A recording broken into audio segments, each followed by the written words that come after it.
Hello, hello, hello, and welcome to another episode of Persuading for Profits. I'm your host, Brent Hoodenpile. This is the podcast that shows salespeople, especially radio and broadcast salespeople, how to sell. It equips them with the tools, the strategies, the techniques they need to go out and crush the sales world out there. If you're a salesperson, you're in the right place. If you're a radio salesperson, you're especially in the right place. Thank you for joining us today. We have a great guest with us today. This is Mr. Luke Jorgenson on the podcast with me, coming to us from Southern Utah. Luke, how are you doing today? Good, Brent. Glad to be here. Excited to be here with you. Glad to have you. Thank you for reaching out. I'm excited to have you on the podcast. Now, Luke has. I'm going to have Luke tell you his story here. It's quite an interesting story in selling, and a lot of it around what I think is the hardest kind of selling. Again, I think all selling is a challenge, but especially the door-to-door sales. And he is not only an expert at that, he is at the top of his game in that. And so, Luke, welcome to the show. I guess before we really get into the nuts and bolts, how long have you always been in sales? Have you always been selling, or is it something that you found yourself in later on as you progress through life? Yeah, it's definitely later on. It's kind of a second career of mine, and my first career. I was a teacher, high school teacher, and a coach. And so living that life, I enjoyed what I did. I liked what I did, but it just didn't make the bills for me. And Right. And so I always had like a little summer job, some type of, supportive income. And I'd heard about an opportunity. And I knew guys in college that went and sold door to door, and they went and maybe it was alarms, maybe it was pest control, a lot of different things. And I heard about the idea, and I'm like, maybe I could check it out. And so I reached out to a guy, and he said, hey, you ought to come check this out, and you actually ought to check out the solar energy industry. And I'm like, I knew nothing about solar. So I just said, well, okay, let me, I talked to him for a little bit. And then over the course of a couple months, and then finally the summer came, and I decided to go do it. And for 2 weeks I did it and tried it. And me and my wife, we said, hey, let's jump. I think I can do this. I see the opportunity. I see these guys doing XYZ, making this type of money. And I'm like, I bet I can make at least half what they make. Right. Like, they don't seem anything special, but Right. Little did I know they'd been selling for a long time. But Anyway, so we decided to make the jump, and we jumped into door-to-door sales, moved across the country, moved to Maryland. And Wow.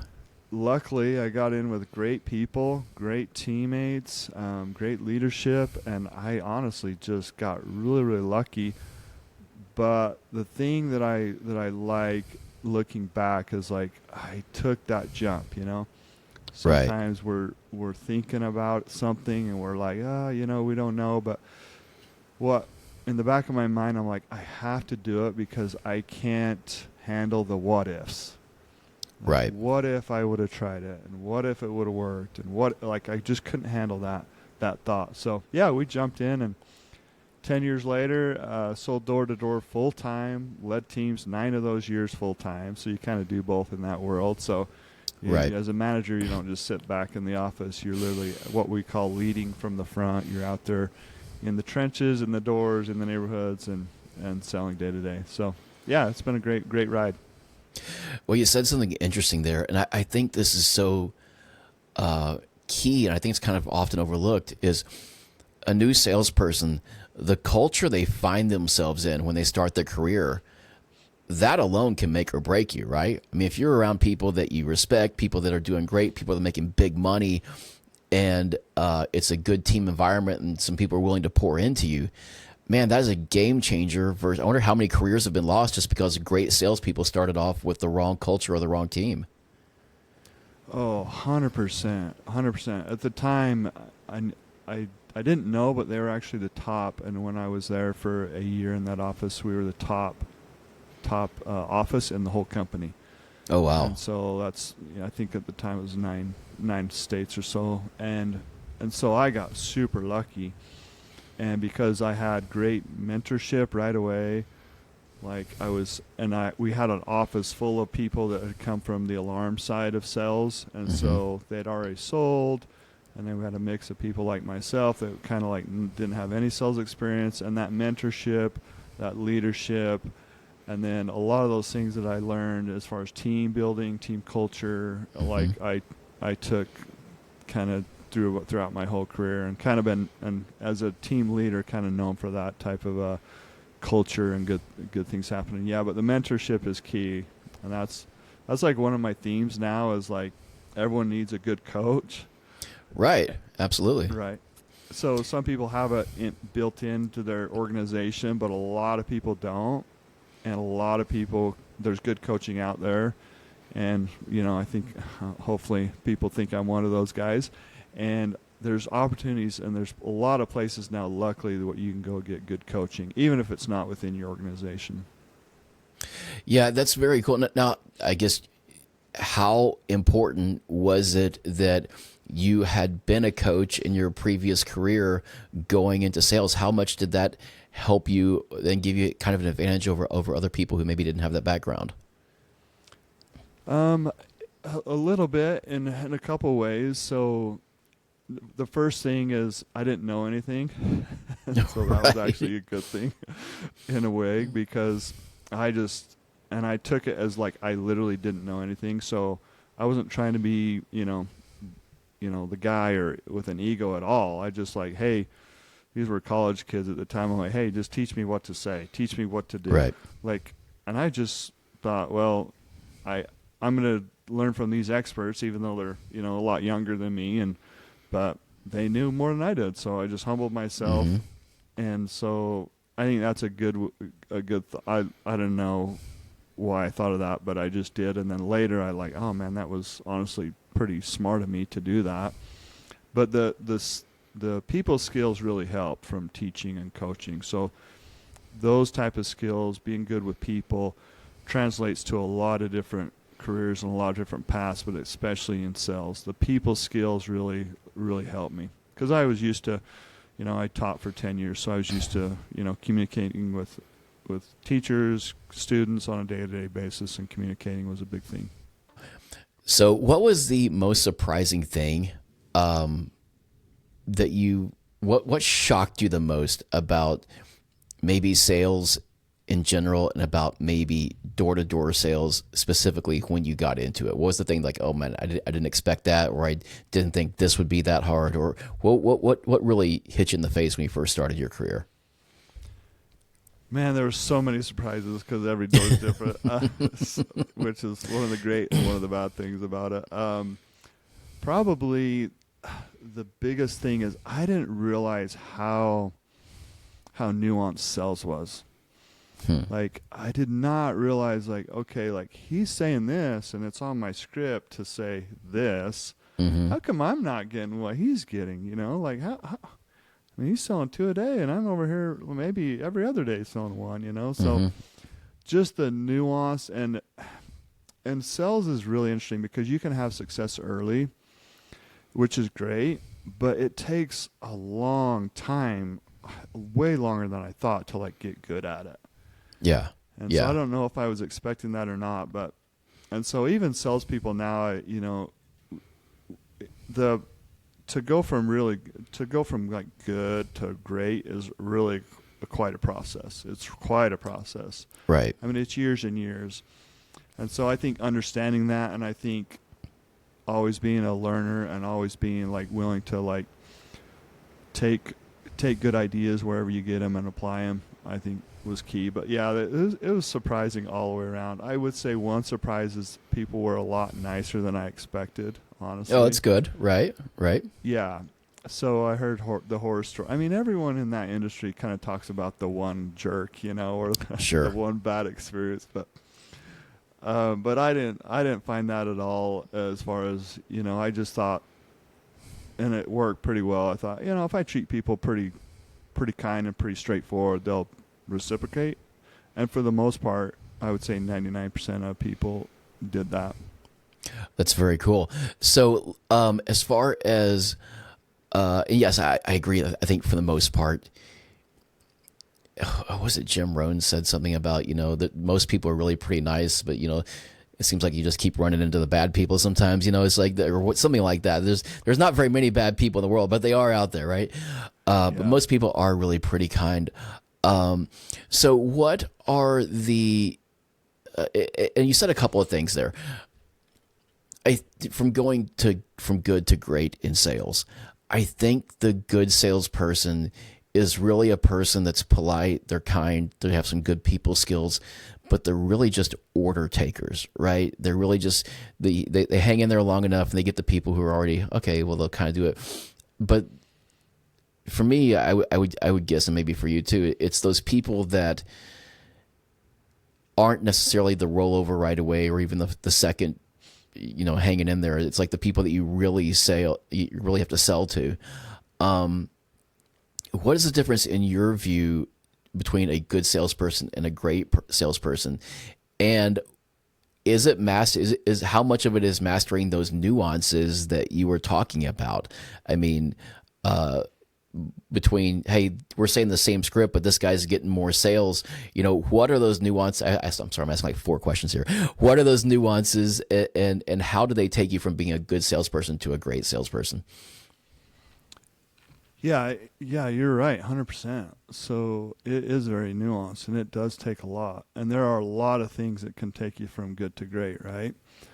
So to get good is, you got to have a really good framework that you follow, right? And you're right. Like there's just showing up. If you're like, say you're new in sales, right? Just showing up, you'll find people that you'll sell to just by showing up. You don't have to be good. They'll buy from anybody. Right. And the fact that you were there at that time, like you'll get those, right?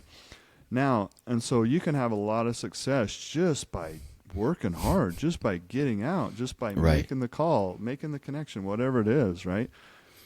And you'll have a lot of success and actually make a pretty good income if you're in the right industry. But going from there to there, it's a lot of steps, and there's a lot of nuances, and it's hard kind of to pinpoint that. But I would say in buckets maybe is the mentality. So great salespeople have the right mentality. I think a big mentality that I talk a lot about is getting in the other person's shoes. Stop trying to sell for you and start trying to sell for them, because you have something that they need and want and that will benefit them. But if you're so focused on what you get and what you, right? I think that's a big one, is that mentality of shifting to the other person. And really, when my sales really took off is when I found out that the product actually helped people and it saved them money, right? That was a big thing, is it helped them save money. So when I saw the numbers, I'm like, oh my gosh, this actually works. Like, this is good for them. Then all of a sudden, you can kind of sell on their side. And I think that mentality is big. And then the skill-wise, I think there's a ton of skill-wise. There's a ton of small nuanced things that's probably hard to go into. But it's just as simple as like one big thing I think is a lot of people don't ask enough questions. They'll ask one and leave it at that and think they have the answer. And it's like, no, you got to like peel those layers of the onion layers, know. As Shrek says, ogres have layers, right? So you got to peel those layers back a little bit, ask another question, and kind of dial that in a little bit. And I think just the skill level, and then the third one obviously is the work ethic, right? You got to have elite work ethic to get to that next step. Yeah, no matter how you slice it, it's still a reps game, right? I mean, you can't, it's the David Sandler book. You can't teach a kid to ride a bike at a seminar, right? You can't read the book and know how to sell. You got to go out there and do it and get in the reps and find. I mean, that's the advantage though, right? Is that you've had more sales conversations than that person has. So if you hear that same response 20 times, you can, okay, now I can try this response to that. Then you go hear it 20 more times. Okay, that response worked a little better. What if I responded this way, right? So as far as, and I think you're right too about asking questions. I think most salespeople try to demonstrate their expertise and who said that? Don Lazari, I think, was on here. But you really demonstrate your expertise not with the answers that you give, not by having all the answers, but by having intelligent questions to ask too, about the person and their needs and how your product can fill them. Did you, as you went through your career, and now you knocked on, do you have any idea of how many doors you've knocked on? Actually, have you? No, I have no idea. So I know I have over 800 people that have solar on their home because I talked to them. So I was able to sell, which is like top 1% in the industry. But wow, the number of door, like I have no idea. Like, I don't know. I have no idea. Literally no idea. It's that many. I ran out of fingers and toes long ago to count those doors, but. How many would you try to knock on a day? Did you have a goal that you set for yourself? So I didn't because, and so like metrics is a big thing for me, like tracking metrics and stuff. But it was hard because you'd say, hey, I want to knock on 20 doors a day, but if you were able to sell 2 people, that you're not able to knock on that many doors a day because you're spending a lot of good quality time. So it cuts into you. So I looked at it like just work the hours, like clock in, clock out, like just work the hours. And I felt, and the different guys did different things, like some people would track like how many pitches they made and that type of thing. But I literally just like, hey, I'm just going to do my best for X amount of hours. And I felt like that really alleviated a lot of pressure from me. Because in every interaction I was into it, not everyone, of course, I had my bad days and my bad pitches and all that stuff, of course, right? But I tried to be in it and just work the hours. And I got that advice pretty early. And I tried other things throughout my life because I hear, oh, this guy does this thing or this girl does this and different things. But I found just working the hours really benefited me. Because honestly, if I knocked 3 doors and had 3 sales, that's just as good of a day. That's a better day than I didn't get my 20 doors in, Right. So that's the way I looked at it. Do you still do that, or are you strictly in coaching mode now? No, I've transitioned all the way to coaching, so I'm all in on coaching now. So what I found is that industry is so good at sales. It's literally like I go all the different places and just talk to salesmen. I'm like, oh man, what are you doing, bud? Like, I'm just like, every once in a while I find someone that's good, but it's pretty rare. Right. And so I've just been like, there's a need. I've always known there's a need, there's a want for like what we taught in this little like corner of our world, right? And so I'm getting it out there. I'm offering the secrets, so to speak, and I'm excited to do it. And I love the coaching. I love the training part. So it's one thing I was really, really good at, and I always liked doing it. I always liked training the new guys. I always liked, mentoring them to go from, the old guys from good to great. Like, I just like the coaching. So it's a great fit for me. I'm really excited about it. That's very cool. Do you miss it though? Do you miss going out there and knocking on the doors? Yeah, I do. It's weird. It's so weird. You got addicted to it, right? Yeah. I know, right? Yeah. It's so weird. So I miss my guys, like my team for sure. Like those, like I like good to see them, but not as often as you did day to day. And so I'm like love people, and then I always just like meeting new people. Like and luckily in the coaching I'm able to do that. But that part too is different because you walk in someone's house and it's just they're a little bit more open, I would say, like when you're in someone's house than like another place, just because you're in their space, right? And so they're like, you become a guest really quickly, and like the walls are down a little bit. So I notice that's a little bit different, and so you see lots of crazy things out there, but yeah. I'll miss the crazy cat ladies probably a little bit. Good thing you weren't allergic. In the house, you need to walk. Well, that's the thing. Sometimes you're like, oh, your eyes are itching. And you're like, well, can we go outside for a minute? So. Well, that is funny too, and I kind of agree with you. There is but I mean, you have to be so good at sales to do door-to-door sales.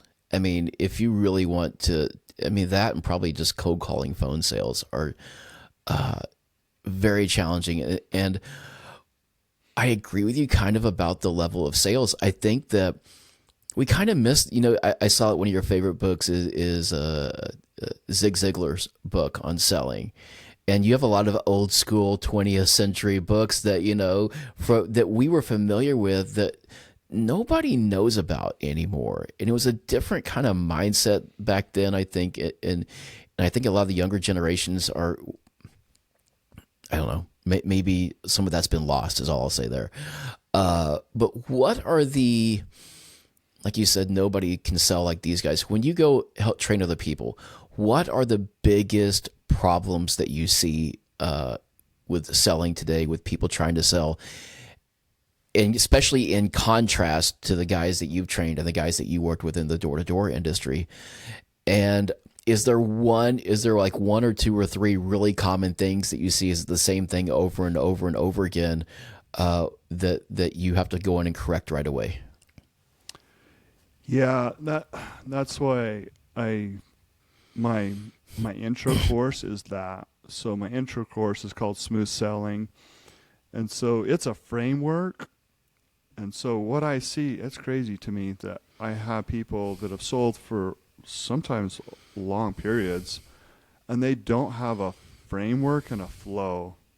Right. It is a step by step, but it's within a framework that's flexible, right? And so because sales is conversing back and forth, a lot of times people will get bumped off their flow or where they're at. Right. And they don't really have a plan.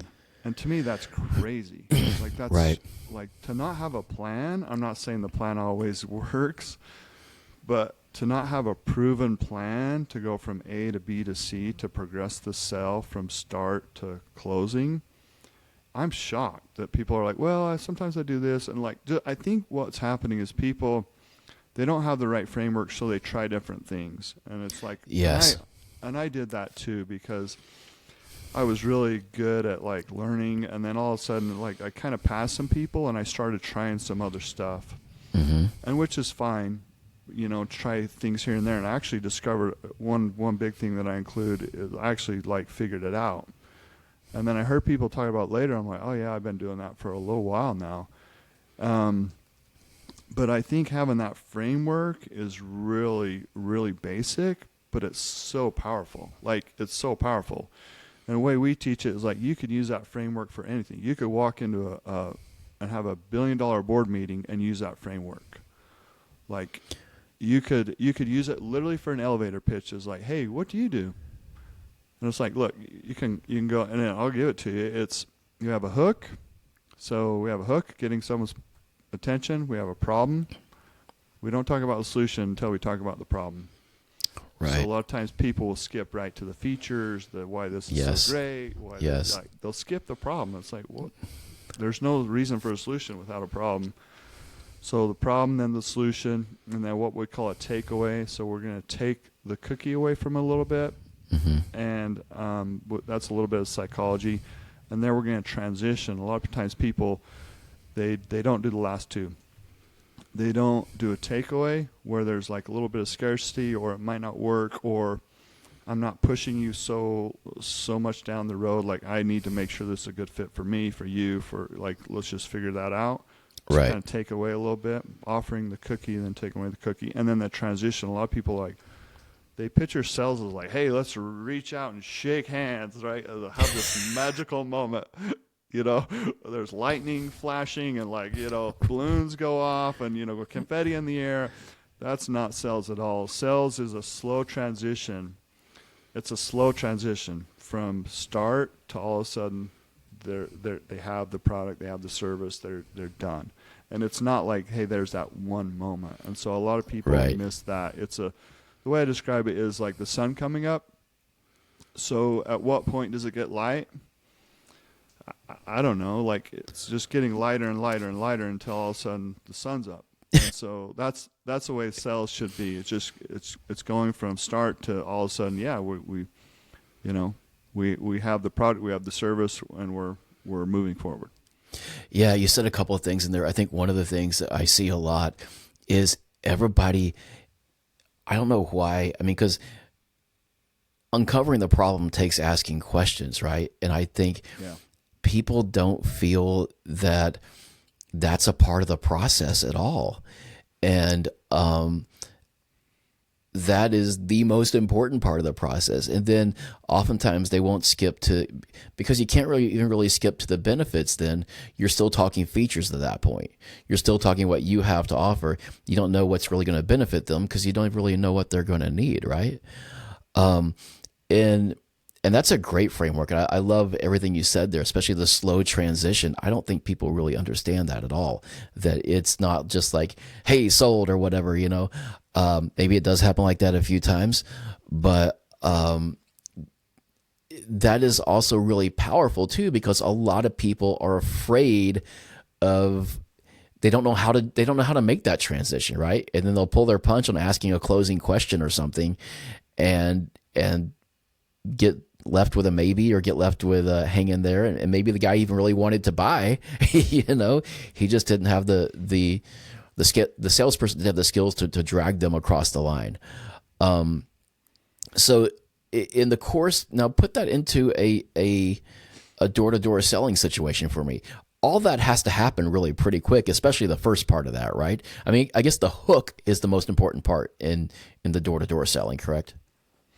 Yeah, you got to get their attention. So in anything, and honestly, it's gotten where I used to say, hey, you got a minute with your hook. Now I think with social media, it's like you got like 20 seconds. I think we like, right. You know, like on social media they say a hook's like 3 seconds, right? But like I think like that's came into our world a little bit where people are like swipe, you know. And so you got to be able to get their attention. A good way to do that is asking a question. Questions are so powerful because when you ask a question, all of a sudden the other person has to think. And that's good in sales. Like them thinking gives you more time. Them speaking gives you more time. I look at a question as like resetting the shot clock. You know, in basketball, you know, if you any NBA guys, like they have a certain time where they have to shoot it by, right? They have the ball and they got to shoot the ball by a certain time. And so I look at like that. Like anytime you ask a question, it kind of resets that. Like, hey, get away from me, like shot clock. So if you ask a question, it'll reset it. That's a good way to do it. So I always like to start with a question. I mean, and you got to be a little different too. One thing we teach with hooks is like, if you're say you're cold calling, and I follow this one guy, I forget his name. I wish I should give him credit, but he literally says, "Hey, would you hate me if you knew this was a cold call?" And so it's different enough, right? Because think about all the cold calls we've gotten, right?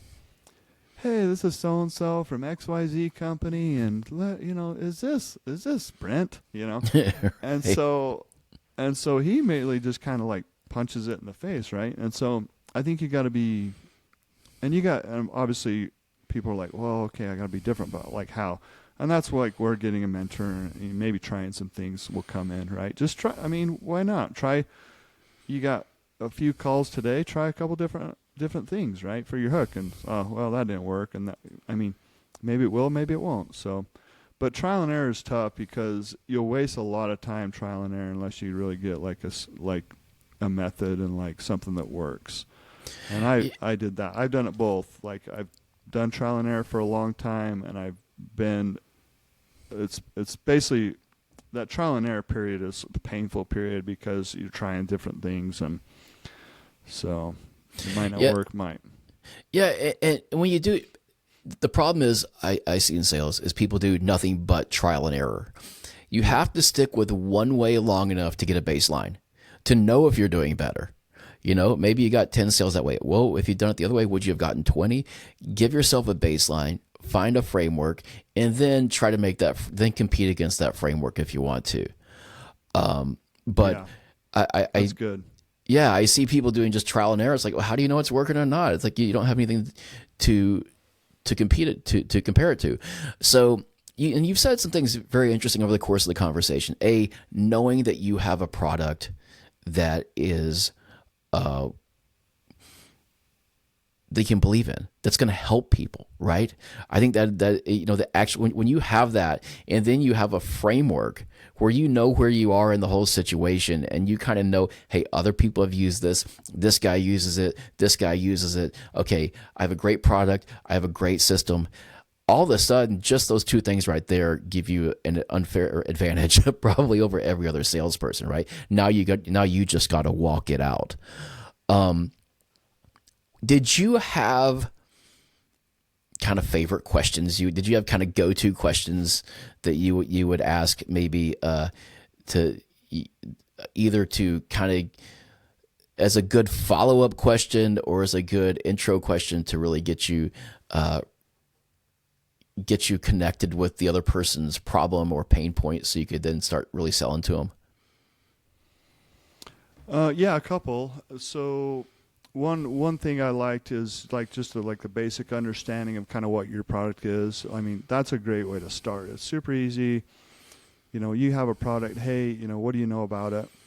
And shut up. Like I say that all the time. Like, ask a question, shut up. Right. And so let them like get through their mental process and like, oh, okay, and nod your head and then shut up more, right? And so then they'll give you a little bit more. And so I like that one.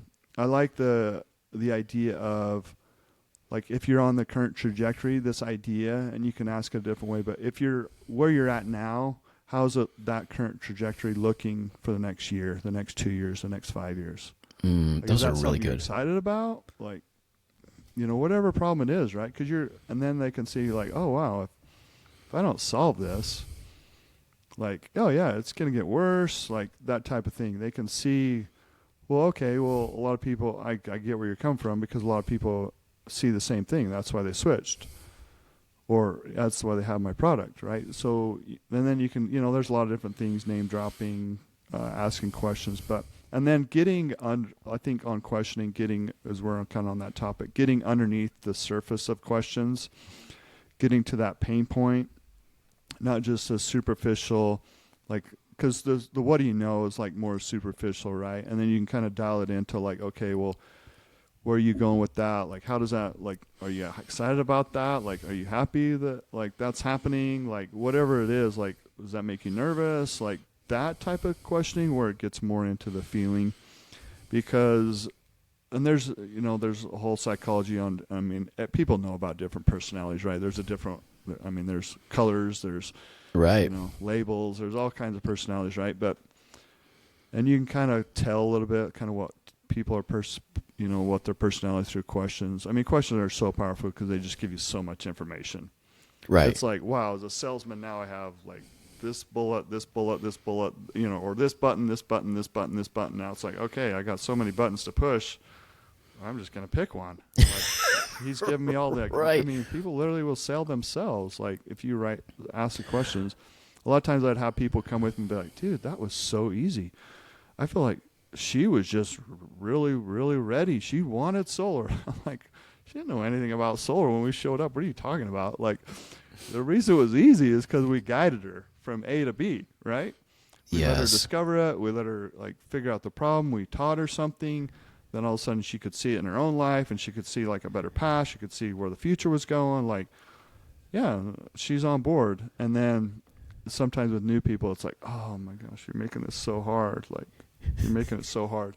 We've all done that, right? When they make it hard, what are the things that they're doing that's making it hard? I think a lot of times they're overselling.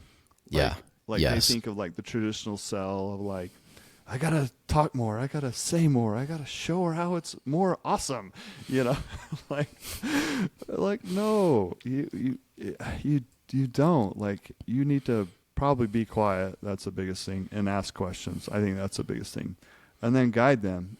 And then if they're off track, okay, well, what about this? Like, guide them back to maybe a point. But over talking and kind of going off the rails, I think is super common for salespeople. Because I go off script a lot, but I come back. Like, Cool, I because call it getting off the freeway, but coming back on the freeway. Like, get off the freeway on that tangent. Go ahead, check out, see what's on that side road, but get back on the freeway and get the cell moving. Yeah, because you have a framework, right? And you have a freeway they're actually riding on instead of just going across country. That I just kind of lost the thought there, but you said a lot of really good stuff there. I do feel that people, when they start over talking, all they're really sharing with the other person is what they see that's valuable in the offering, and they haven't really found out what the other person sees valuable yet. So they can speak to that, right? And I used to see that all the time. I used to be one of those guys. I would do the knife demos like in Sam's Clubs and then hand out the kits. It was like a little 10-minute pitch, and that script was so good. All I did was say the script, and then I'd train other people, and then they would just keep talking after the script was over. And I was like, man, you just talked for 10 minutes. What more can you tell somebody? It's like if they're either going to buy it or they're not, just shut up. And but they would always just keep saying the same thing over and over. It's like, dude, just walk away. How important to you? First of all, a couple things. People think of door-to-door salespeople. They do not think of you. They think of the fast-talking guy, think of the guy sticking his foot in the door. You know what I'm saying? You're very laid back. You're very, you are not what people think of, which I think is great because it shows you the power of having sales skills. But your type is not what people would generally associate with, I think, door-to-door sales or, one-on-one on-the-spot selling. Is that something that you found worked to your advantage? Or are you a different personality when you're selling? No, I'm pretty relaxed at the door. So part of that's my own personality, and part of that is like being who you are. It's hard enough to communicate, just communicate who you are. So I have guys and girls that are all different personalities that do well. I don't think it's necessarily personality. Now there's like a typical hey, I'm going to take 3 Red Bulls, and go out and pound these doors, Right. There's those guys, right? So I get that, and I follow some people on Instagram that are selling, shows their door, and I'm like, whoa, no wonder people are turned off by some of the door-to-door people. So I think when you be yourself, and within yourself, there's good things. Do people like you? If you can legitimately answer, yeah, I have some friends. Okay, then be yourself. You don't have to be someone else. But with that, know the skills around it, right? So I have people that are high energy, and they're like, okay, great, and they get at the door, and people are like, oh, people are the energy comes up, and they're kind of have a lot of fun and all that too. So just be who you are, but with that, you have to realize sometimes you got to tone it up, sometimes you got to tone it down. So sometimes I'd have to tone it up, right? At the end of the day, I'm a little tired. I'd have to tone it up a little bit. Right. I'd have to. So. I get on these podcasts. I got to dial it up a little bit too, otherwise I'll be boring. So you kind of within reason, right? But you want to be yourself. Right. So that again, I think that comes with having a really good framework. And it sounds like you have other things that you when somebody opens the door. How fast are you talk about the 4 colors or the 4 personality types? What's going through your mind when they open the door? How much information are you trying to take in just from the visual?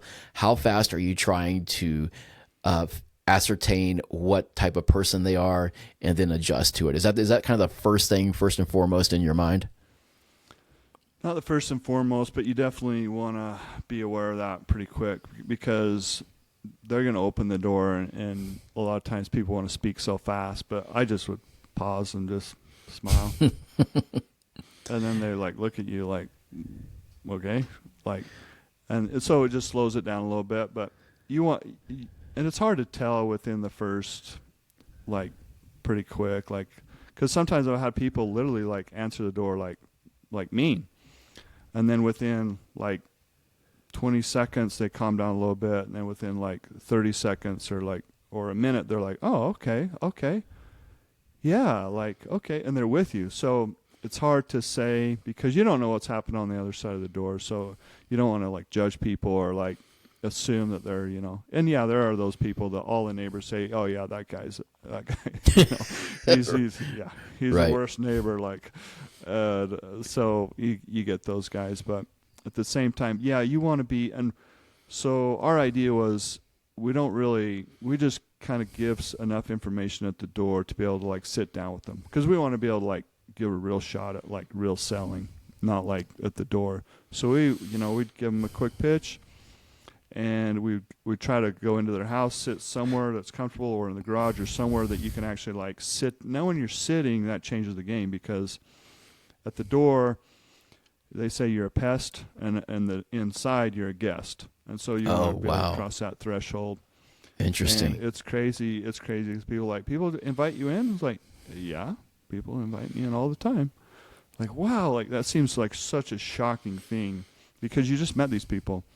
But there's a right way and a wrong way to do it, right? And it's not like you're barging in their door, right? Like, right. You're not gonna get anyone to sell them that way. So it's trying to get them interested enough to like hear you out for a minute. And there's definitely some nuances and some techniques to do that.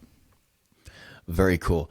And that's an interesting thing. And you said something earlier about, getting people talking. And when you get people talking, even though you're not inside, you're still living in, I think Jim Camp said this a lot, you're still living in their world, right? When they're doing the talking, A, it gives you time to think, but B, you're in their world. And I think he said you're always safe in their world. And so then when you get in and they're the master of the house, you're their guest. What a great transition that is.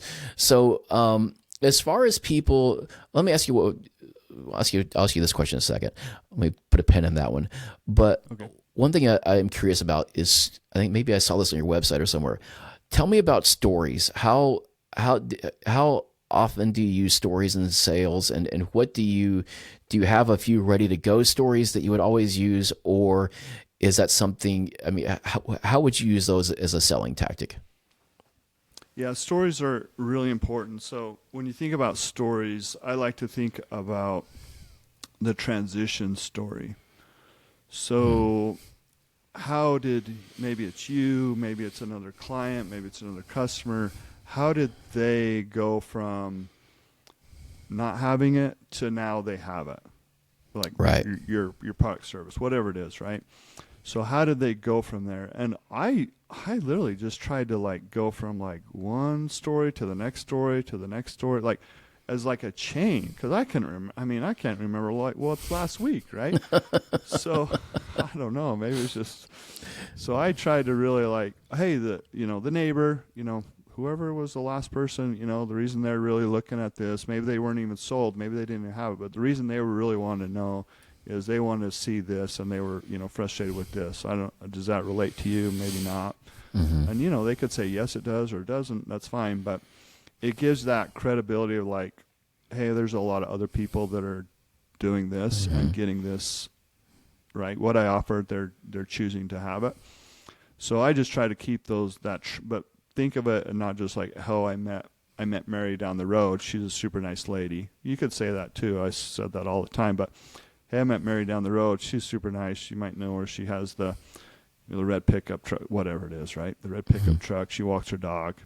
Mm-hmm. And, oh, yeah, okay, yeah. She's actually going to get her solar panels here in like a month. And, oh, nice. Okay. And then whatever her transformation story is, right? Yeah, she really liked the fact that, she's going to get a lower utility bill every month. And she really likes the fact that, she wants to do her part. And yeah, she's going to save some money, but she's more interested in doing her part just for environmental purposes and just, makes her feel good inside. It's like she can afford it, but she's going to save a little bit of money, but it makes her feel good inside. Like whatever that transformation story is, right? So I like to communicate that to the next person. And then this person that you're selling, you're going to translate that transformation story to the next person. So just keep it going. That is great. That is really cool. I always like to have stories for objections. I don't want to, because because of this. Well, I don't know about that, but this guy used it, and he was worried about that too, and he found out that this was the better case. That's great, Brent. You know your sales, man. That's great. That's like, these questions are like, whoa, this guy knows sales, because usually they're a lot more vague. Like, how do you sell somebody? Right. Yeah, you do it long enough, man. You start figuring out the way, right? Yeah, I like that. The story with the objection is powerful for sure, huh?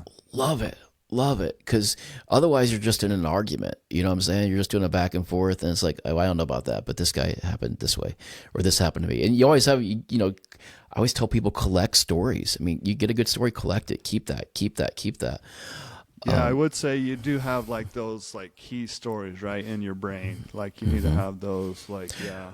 Well, you hear the same few objections over and over, right? So if you have a good story for each one, you're good to go. Now, when you're training people, and this is a whole different animal, because maybe this is your coaching background coming into play here. Especially maybe it's changed too. I always, growing up, I played sports all the time. And you get out into the real world, and you can tell people that didn't play sports, right? Not because they're not athletic or anything like that, but because they're not used to being a part of a team. They're not used to getting yelled at. They're not used to putting in the work and trying to get better, and seeing that there's a possibility of a reward at the end of the hard work. And I think maybe that's even gotten more so as we get into this age where everybody's just kind of doing their own thing, and they're on their phones and playing video games and all that stuff. That is even more a relic of the past, that kind of mindset. So you coming from an athletic background, a coaching background, and when you're training people, what is your approach to training them, to really sharing the knowledge with them, to getting them on the right path, and to correcting them so that you're doing it in a way that's empowering? What are some tips you have there? That's great. That's a great thought. So the theme I'm communicating is like, everyone needs a coach. Yeah. So it's true. Think of the great athletes. Tiger Woods had a swing coach. Mm-hmm. Greatest, well, debatable, but most people think he's the greatest golfer ever. He had a coach. Tom Brady, most winningest Super Bowl quarterback all time, had a coach that trained him on just taking care of his body. Right. Like, these are the top people. And so that's one of the reasons I'm a coach, is like, look, like, people they need improvement, they need help, they need feedback, they need training. Like, we can all go from A to Z a lot quicker with someone helping us and someone guiding us. So that's kind of the first thing. And so I think in that mentality of like, I need a coach and I'm going to trust what they say, I think is a big thing.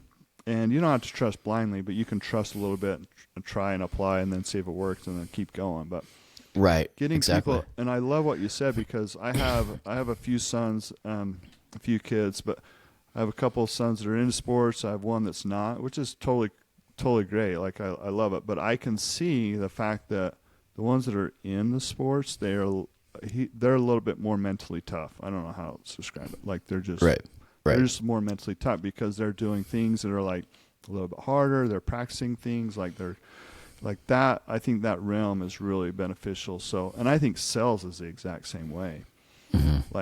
Like good luck winning at sales if you're not like mentally like ready and like want to get it, and like think of yourself like an athlete in that way. Like, you got to be training your mind. Like, you got to be like trying to improve. You got to be trying to get feedback. Like, good luck, because sales will kick you in the teeth real quick and humble you really, really fast. It will, won't it? Anyone that doesn't think that, they haven't been in sales long enough. No. So what would your approach be? How different would your approach be if your sons were coming to you as strangers, and you had the two that were in athletics, and you had the one that isn't? Would you take a different approach to connecting with each of them? Do you see what I'm saying there? Yeah. So just like when you're selling from one person to the other person, you're going to adjust it to the person a little bit, right? You go, right. All the framework. So same thing as I'm coaching someone one-on-one. Like, we want to adjust it to what you're doing, who you are, your strengths, and the way we like to really is we want to like fill the holes of your weaknesses, but we want to let your strengths really we want to double down on like things you're good at. Right.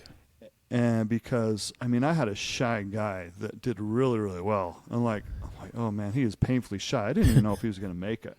Mm-hmm. But he just asked questions, and he gave a little bit of information, and all of a sudden people were like, oh, we love him. Like, he's the best. And because he wasn't pushy, right? Yeah. Yeah. And so he, within his, his trajectory or his personality, now someone else I trained totally different, right? And so that's where the one-on-one coaching, I think, is really, really impactful, because you can dial in on a lot of nuances, and you can tailor it to the specific person a little bit more, specific niche a little bit more. So, yeah. That is very cool. Well, I think all the stuff you're saying is great, especially for people in any sales, especially radio sales. I think if you're a salesperson, you're an entrepreneur. You are in business for yourself, especially if you're on straight commission selling. You may be working for a company, you may be part of a team, but you're in business for yourself, and you owe it to yourself to get the right training and to get the right information. I hope people will subscribe to this podcast for that reason, and find value in it. Tell us about your website. I love the name, Smooth Selling. Tell us about the offer you have available there, and tell us about how people can work with you. Okay, great. So people can connect with me. Probably the easiest way is on Instagram at Coach_Luke J. So that's a good way to connect with me there. I post some I think good stuff that actually works. There's a lot of stuff that doesn't work that people are posting, but I try to post stuff that works and some funny stuff here and there. Cool. And then the smooth, so my core training, and the way I describe my core training is like, if you bought me lunch, you can have the training. That's basically the price. So now it might be a little bit more expensive lunch, but it's, right. So it's under $50 to have that. Not these days, man. I know, right? Yeah. So maybe not lunch pre-COVID, but post-COVID, yeah. So you can go to smoothselling.co. So smoothselling.co/offer. Cool. And that'll get you the info you need, and you guys can get registered, take the course, and then we can go from there. If you want more coaching after that, if you feel like, hey, this guy actually knows what he's talking about, and then we can apply some more things to you one-on-one. And we got lots of options for lots of people, not just salespeople, but business people, entrepreneurs, people working with personal branding, basically anything where you have something of value you're trying to communicate. And that might be yourself, that might be your business, that might be your product, service. So, yeah, it's applicable to selling techniques. Work in any, you can expand them, you can shorten them, you can use them in any environment, because it's still just a person talking to a person so far, right? And they're very translatable. All right, Luke Jorgenson, thank you very much for being a guest on the show today. It's been fun. I hope people got a lot of value out of this. We will be back next week for another episode of Persuading for Profits. If you're watching this and it's the summer of 2025, go to persuadingforprofits.com/workshop. We're doing a summer workshop series here for radio salespeople especially. Go over there, check it out, and we got some great stuff going on there. Otherwise, we will see you next time on Persuading for Profits. Thank you guys. Bye-bye.